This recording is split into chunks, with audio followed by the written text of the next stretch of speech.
So 2 weeks ago, Florida Governor Ron DeSantis instructed the Attorney General of Florida, Ashley Moody, to file a lawsuit to overturn the CDC's Conditional Framework for Sailing and resume cruising here in the United States. And last week, Alaska said they were going to join that lawsuit as well. Well, so far, there has been no response from the CDC or the federal government prompting Florida to take this fight to the next level. And we're going to talk about it right after this. Hey everyone, Chris here with High Seas Cruising, and welcome to today's video. Before we get started, I do encourage you to please hit that subscribe button. Help us get to our first 1,000 subscribers. It really does help us continue to grow our channel and bring you cruising content. All right, so let's get into it. So Florida has filed a motion in a Tampa District Court.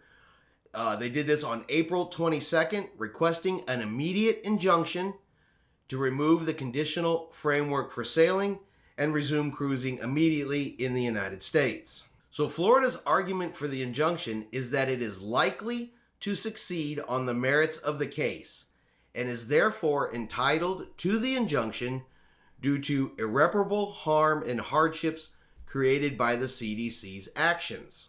And without this court's intervention, Florida will lose millions, if not billions of dollars, the motion reads. And if companies like Carnival follow through on their threat to move operations abroad, the state of Florida may never be the same.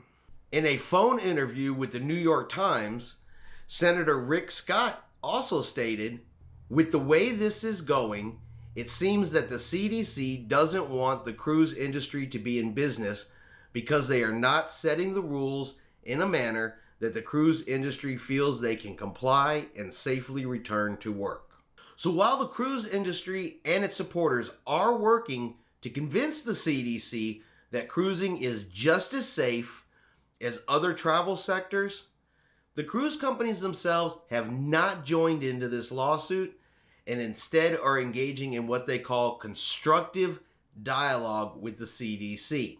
Yet the CDC themselves still have not changed their recommendation for over a year now that people should avoid travel on cruise ships, including river cruises worldwide. So now we have another push to resume cruising. We know we have the Cruise Act in the Senate, but that was recently objected to by the senator from Washington.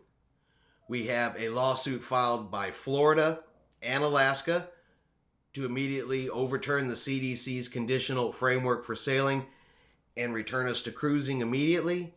And now we have a request for an injunction in the Florida District Court. But like I said, so far there has been no response from either the CDC or the federal government on any of these issues. So right now we're kind of in a wait and see mode to see if any of these will gain any traction and get us closer to sailing. Right now, only time is going to tell. And we're going to keep watching and seeing if any news comes out. And if it does, of course, we'll get it out to you as soon as possible. All right, I hope you enjoyed today's little short video. If you did, do me a favor and give it a thumbs up. Y'all have a great day, and we will see you out on the high seas eventually.